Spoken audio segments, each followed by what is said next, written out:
تفسیر اگر دنیا کے اندر ظاہر ہے تو امام حسن علیہ السلام کی ذات ہے۔ اب آتے ہیں قرآن کی طرف کہ یہ سورہ جو ہے یہ مکی صورت ہے۔ درس قرآن کی محفل ہے، اس انداز کے ساتھ ہم گفتگو کریں گے۔ آپ جب قرآن کا مطالعہ کرتے ہیں تو ہر سورت کے ساتھ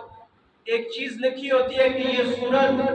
مکی صورت ہے یا یہ سورت مدنی صورت ہے۔ دو طرح کی صورتیں قرآن میں پائی جاتی ہیں، قرآن فہمی کرتے ہوئے یا قرآن کے طالب علم ہوتے ہوئے۔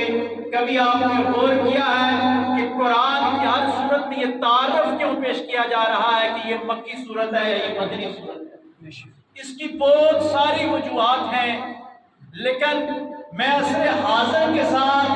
ان وجوہات کو جوڑتے ہوئے وہ وجہ بیان کروں گا جو عصر حاضر کے مسلمانوں کو فائدہ دے۔ تو مکہ کے اندر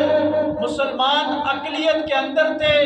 اس وقت مسلمان ابھی لوگوں کو دعوت و تبلیغ دے رہے تھے، ابھی مسلمانوں کے پاس ریاست نہیں آئی تھی، اس لیے مکے کے اندر جتنی بھی صورتیں نازل ہوئی تو ان میں زیادہ تر توحید کا بیان ہوگا، ان میں زیادہ تر حضور علیہ السلام کی شان بیان کی گئی ہوگی، اور ان میں زیادہ تر حضور علیہ السلام کی آل کا تذکرہ ہوگا، اور اس میں زیادہ تر پچھلی امتوں کا ذکر ہوگا، اس میں زیادہ تر عذاب سے ڈرایا جا رہا ہوگا، وہاں پہ احکامات کی بات بہت کم ہوگی۔